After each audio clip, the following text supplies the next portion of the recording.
आस था हर राह में, आस था हर चाह में, आस था हर भाव में, आस था सद्भाव में। आस था, आस था।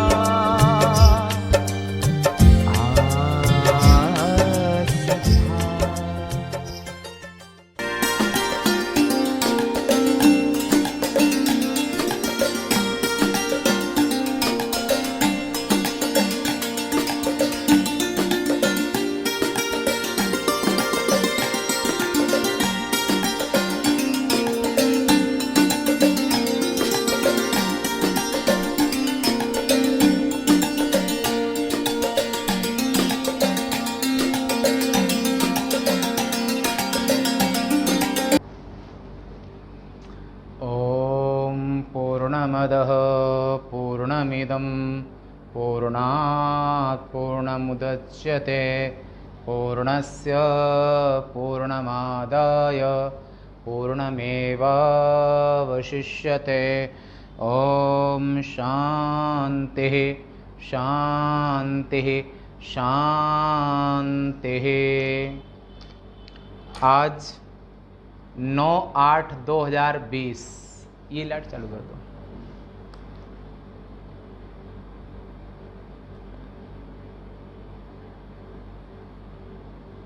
सायंकाल के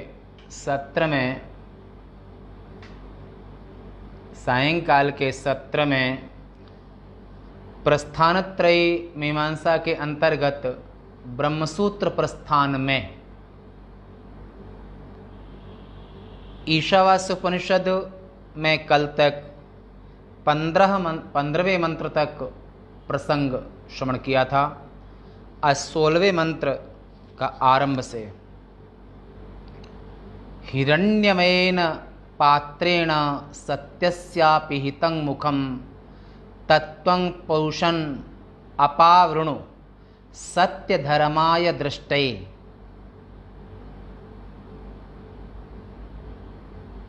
ये यहाँ पर सुना था कि आदित्य मंडलस्थ ब्रह्म का मुख ज्योतिर्मय पात्र से ढका हुआ, हे पूषण मुझ सत्य धर्मा को आत्मा की उपलब्धि कराने के लिए तो उसे उघाड़ते हैं। ऐसा साधक प्रार्थना करता है ईश्वर से, आदित्य स्वरूप ब्रह्म से। ये बात आपने कल सुनी। आगे पूषन्ने करिषे यम सूर्य प्राजापत्य व्यूह रश्मिन् समूह तेजो यत्ते रूपं कल्याणतमं तत्ते पश्यामि यो असौ पुरुषः सो अहमस्मि। पूषन्ने करिषे यम सूर्य प्राजापत्यः व्यूह रश्मिन् समूह तेजो यत्ते रूपं कल्याणतमं तत्ते पश्यामि यो असौ पुरुषः सो अहमस्मि। हे जगत पोषक सूर्य, जब अंतिम समय आता है, जीवन भर जगन्यंता ईश्वर के उपासना के वेदानुसारी जीवन को यापन किया, अहंग्रह उपासना की, आत्मस्वरूप का ध्यान किया, चिंतन किया और आत्मा ब्रह्म की एकता की। और जब अंतिम समय आया तो उस समय पर सूर्य भगवान से साधक प्रार्थना करता है, हे जगत के पोषक सूर्य, हे एकाकी गमन करने वाले, एकमेवाद्वितीयम, जगन्यंता ब्रह्म सच्चिदानंद वो एक है, अद्वितीय है। और भगवान भुवन भास्कर भी, सूर्य भगवान भी वो अकेले ही विचरण करते हैं। तो एकाकी गमन करने वाले, हे यम, यम क्यों का?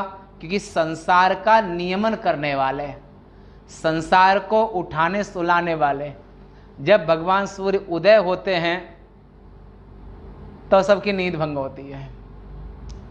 मीन्स ऐसे सुनिए, जब भगवान का उदय ही सबको जागृत अवस्था में आने का समय होता है। भगवान जब अस्ताचल चले जाते हैं सूर्य भगवान, तो सबके लिए वो रात कहलाती है। तो ऐसे संसार का नियमन करने वाले हे सूर्य, माने प्राण और रस का शोषण करने वाले, संबोधन हे सूर्य। सूर्य कौन है? प्राण और रस का शोषण करने वाले। हे प्रजापति नंदन काश्यपेय, हे प्रजापति नंदन, तो अपनी किरणों को हटा ले, अपने तेज को थोड़ा समेट लो। तेरा जो अतिशय कल्याणमय रूप है उसमें देखना चाहता हूं।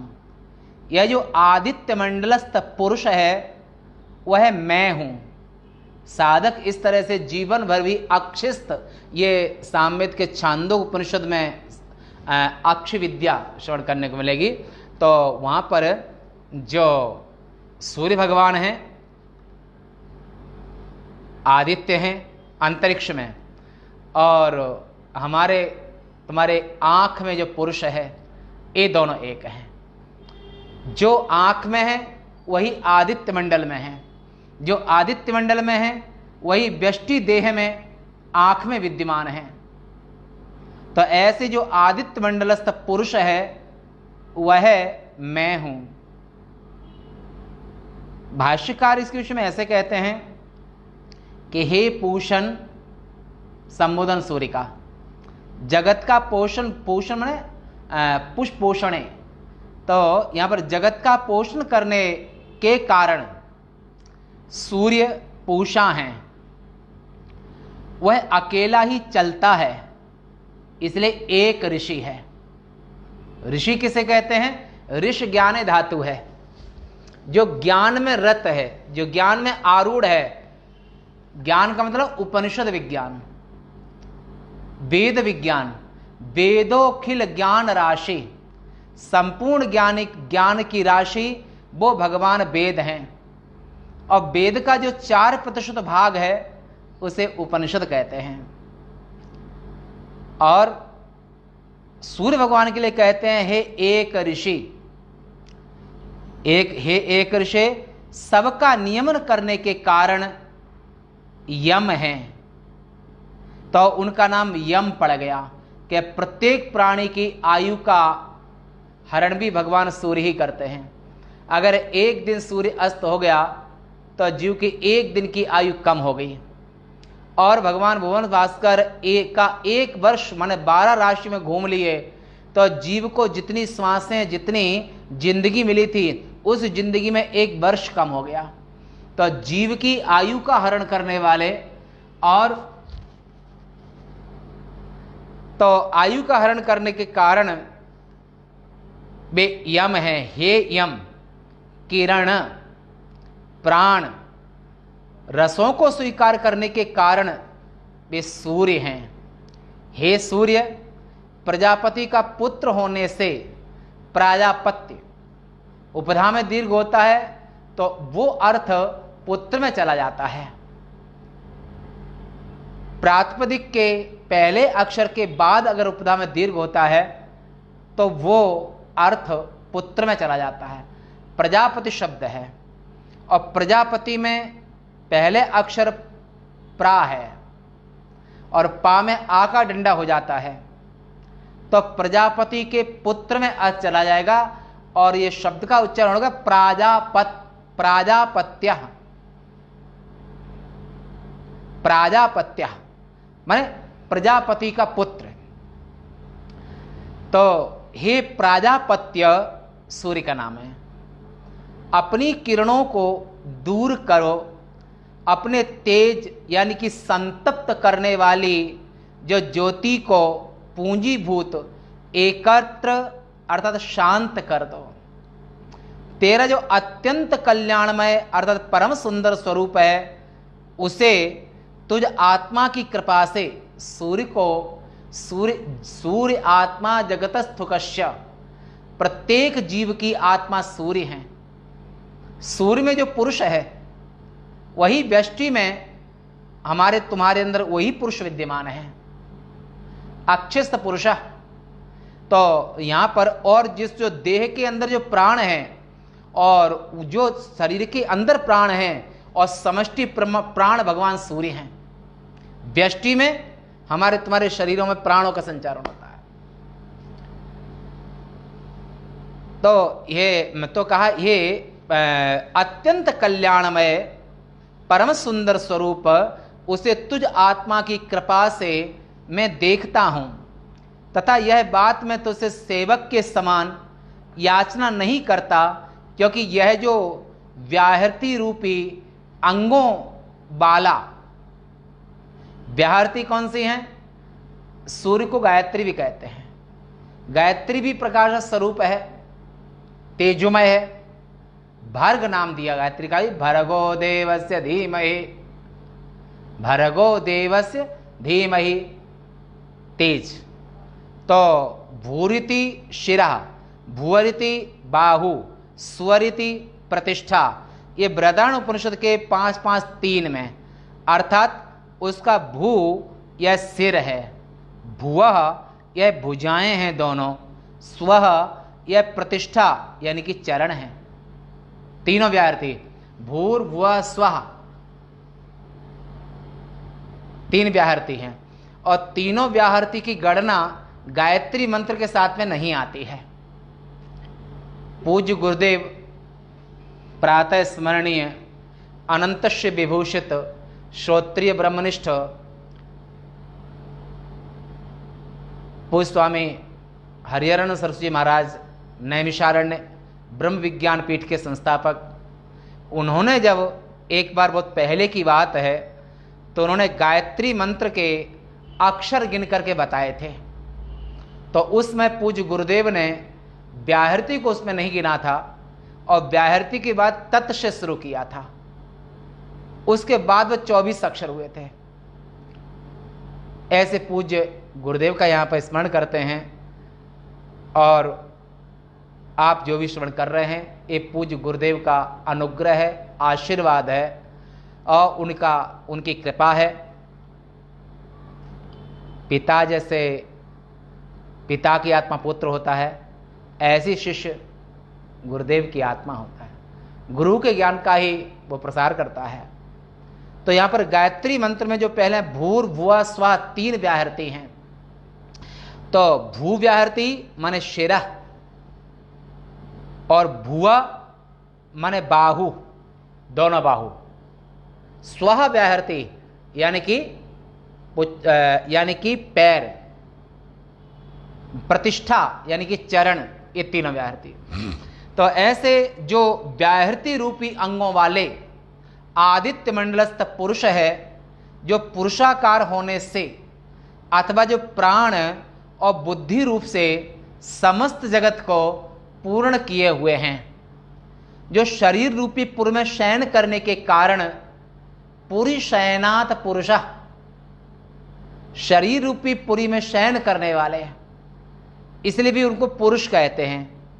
और जो आदित्य मंडल में पुरुष है, व्यष्टि हमारे देह में जो पुरुष है, तो ये दोनों पुरुष एक हैं।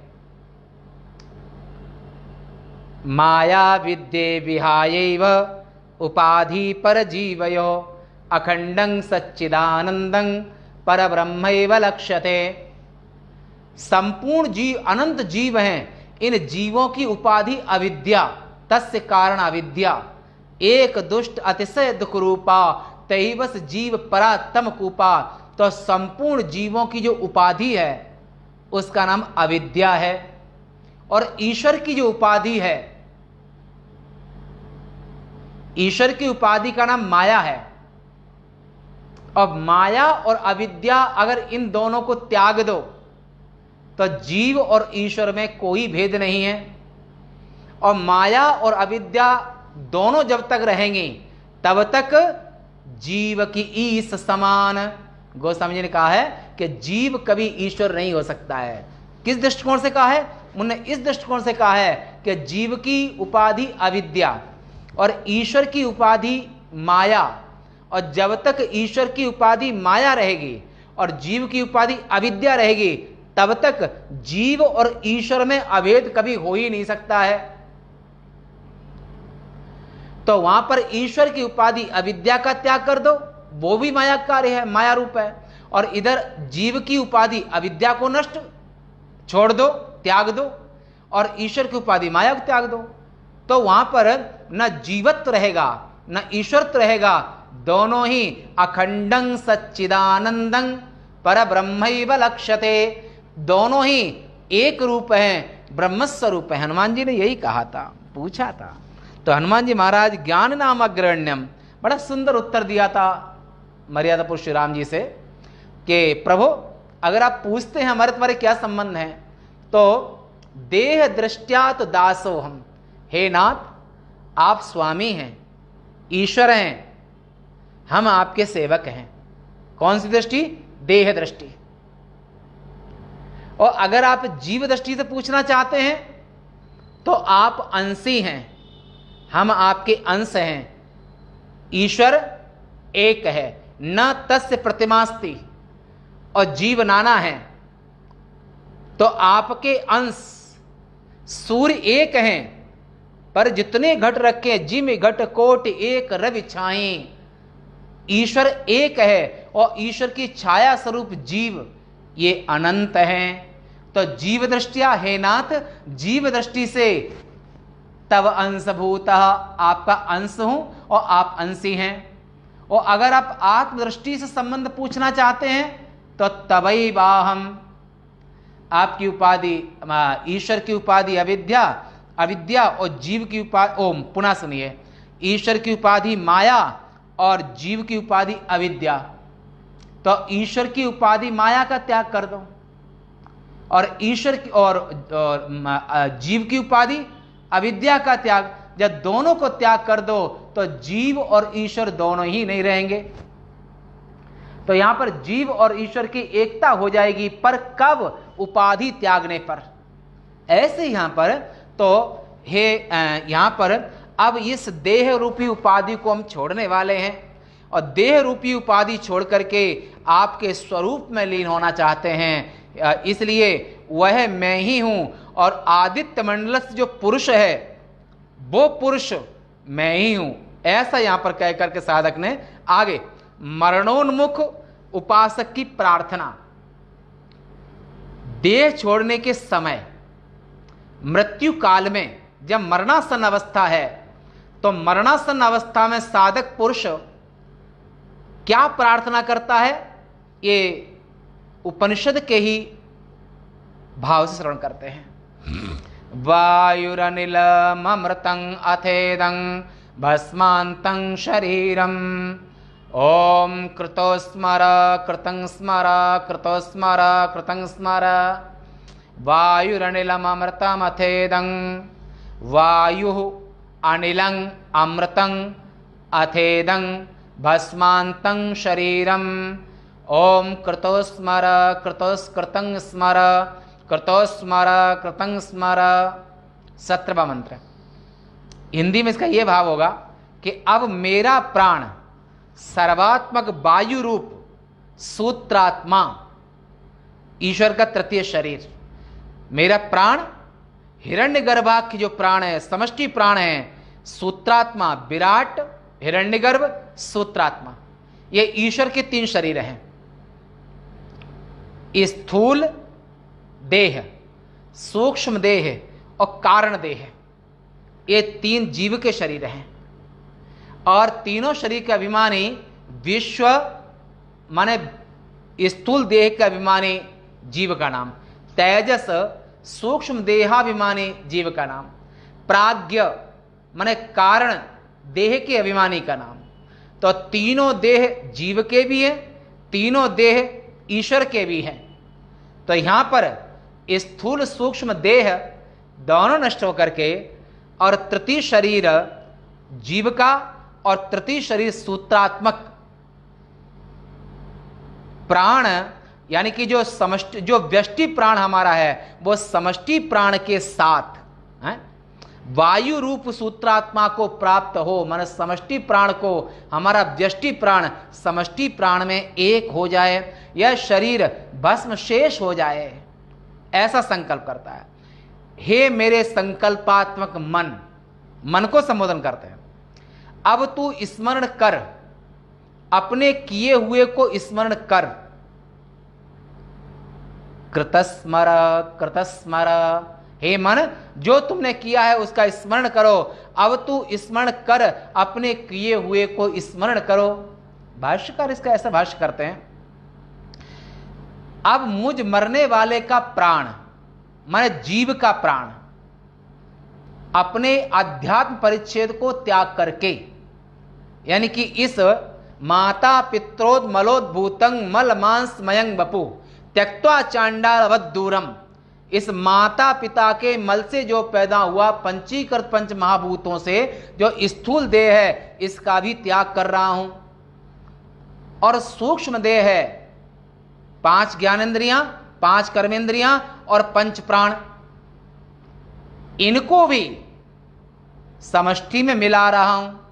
तो ऐसे जो परिच्छेद को त्याग करके अधिदेव रूप सर्वात्मक वायु रूप अमृत यानी कि सूत्रात्मा को प्राप्त हो, यानी कि हिरण्यगर्भ माने समष्टि प्राण को प्राप्त हो।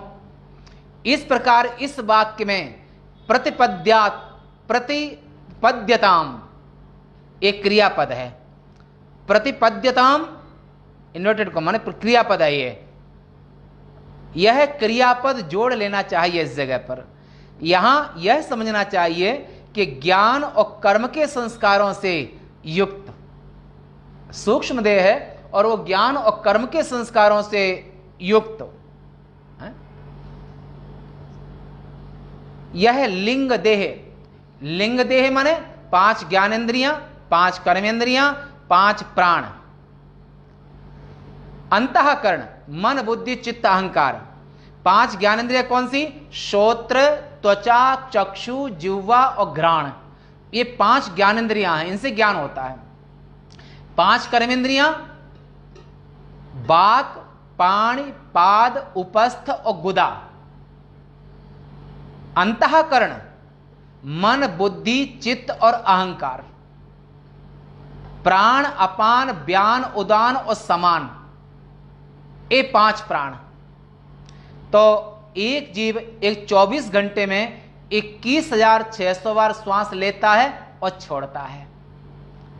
प्राण वायु हृदय से लेकर के नासिका तक, अपान वायु गुदा प्रदेश में मलमूत्र आदि का त्याग, समान वायु नाभि देश में खाए पिए अन्न को बराबर करना, उदान वायु कंठ देश में रहती है जो हिक्का हिचकी डकार, और जब प्राण निकलते हैं तो उदान वायु सबसे हल्का होता है, यही जीव को लेकर के परलोक गमन करता है। व्यान वायु जो संधि स्थान है, कोहनी है, घुटना है, अंगुली के, वहां पर व्यान वायु रहता है। ऐसे इसका नाम ये जो 19 हैं, 5 ज्ञानेंद्रियां, 5 कर्मेंद्रियां, 5 प्राण 15 और मन बुद्धि चित्त अहंकार 19, और ये सब के सब साथ में जीवात्मा के साथ में जीवभूता महाबाहो ये दंग धार्यते जगत, ये 1900 के 19 जड़ हैं, और जड़ तो ना अपने को जानता है ना दूसरे को जानता है, फिर ये किसके साथ रहेंगे? जीवात्मा के साथ में। अविद्या उपहित जीव के साथ में और उसके साथ होकर के, और जीवात्मा को आगे जीवात्मा के साथ होकर के, और इस शरीर को छोड़ करके और परलोक गमन करते हैं। और जब ऐसी ज्ञानात्मका वृत्ति होने से, अपना और सूर्य के साथ एकता होने से, तो आंख सूर्य के साथ एक हो जाएगी, मन चंद्रमा के साथ एक हो जाएगा, कान श्रवणेंद्रिया दिशाओं के साथ एक हो जाएंगी, कर्मेंद्रियां हस्त ये इंद्र के साथ में। तो ऐसे इंद्रिय अपने अधिदेवता देव के साथ एक हो जाएंगे, और वहां पर वो प्रतिपद्यताम पद गमने धातु है, प्रतिपद्यताम, एक क्रियापद जोड़ना चाहिए इस सब जगह पर, यह क्रियापद जोड़ लेना चाहिए, या यह समझना चाहिए कि ज्ञान और कर्म के संस्कारों से युक्त यह लिंग देह उत्क्रमण करे, इस देह से निकले, क्योंकि इस श्रुति से मार्ग की याचना की गई है, तथा अब यह शरीर अग्नि में होम कर दिए जाने पर भस्म शेष हो जाएगा। जो माता पिता के मल से जो पैदा स्थूल देह है, ये तो अग्नि के हवाले। सूक्ष्म देह अपने अधिदेव के साथ में इंद्रियों के देवताओं के सामने साथ इंद्रियां मिल जाएंगे, और अविद्या उपाधि ज्ञान होने से, अविद्या उपाधि नष्ट होने से, तो वहां पर जो जीवात्मा, जो आत्मा है, वो ब्रह्म के साथ एक हो जाएगा। ओम, ऐसा कह करके यह उपासना के अनुसार, जीवन भर जो उपासना की है, इस उपासना के अनुसार सत्य स्वरूप अग्नि संज्ञक ब्रह्म ही अभेद रूप से कहा गया है इस जगह पर, क्योंकि ओम उसका प्रतीक है, ब्रह्म का, सतचित आनंद का ओम ब्रह्म का एकाक्षरी नाम है, तो ओम उसका प्रतीक है। हे कर्तो, कर्तो माने संकल्पात्मक मन, हे कर्तो संकल्पात्मक मन, तो इस समय जो मेरा स्मरणीय है उसका स्मरण कर, माने आत्मा का स्मरण करो, सच्चिदानंद स्वरूप ब्रह्म का स्मरण करो, और संसार का आत्मा अरेवा द्रष्टव्य श्रोतव्यो मंतव्यो निधिध्यासितव्य, जीवन भर भी आत्मा का चिंतन किया, आत्मा का मनन किया, आत्मा के साथ हमेशा स्थिर होकर के समाधि में रहे, तो हे मन अब जिंदगी भर, जीवन भर जो निष्ठा पाली, जीवन भर जगदाधार जपा, जो जीवन भर सत्य की उपासना की है, ब्रह्म की उपासना की है, हे मन अभी तुम इस मरणासन हालत में उस ब्रह्म का स्मरण करो, उसका स्मरण कर। अब यह उसका समय उपस्थित हो गया है, अतः स्मरण कर, और बाल्य अवस्था से लेकर के इतने काल तक मैंने जिस कर्म का पहले अनुष्ठान किया है उसका भी स्मरण कर। कर्तो स्मर, कर्तंग स्मर, वहां स्मर स्मृति धातु है, स्मर स्मरण है ना, स्मृति धातु है, तो स्मर पद की पुनरुक्ति आदर के लिए है। इसलिए ऐसा चिंतन करते हुए और मन को ब्रह्माकार करते हुए, और साधक इस समय पर ब्रह्म के साथ एक होने से सूर्य से प्रार्थना करता है, सूर्य से एक होता है। शेष वार्ता कल, आज ही तक। उपनिषद ईशावास्य उपनिषद लाइव में आए हुए सभी के लिए ओम नमो नारायण है। वाणी को विराम देंगे। पूर्णमदः पूर्णमिदं पूर्णात् पूर्णमुदच्यते पूर्णस्य पूर्णमादाय पूर्णमेवावशिष्यते। ओम शांति शांति शांति। शंकरं शंकराचार्यं केशवं बादरायणं सूत्रभाष्य कृतौ वंदे भगवन्तौ पुनः पुनः। ईश्वरो गुरुरात्मेति मूर्तिभेद विभागिने व्योमवद्व्यात्तदेहाय दक्षिणामूर्तये नमः। ओम शांति शांति शांति। नमः पार्वती पतये। हर हर महादेव।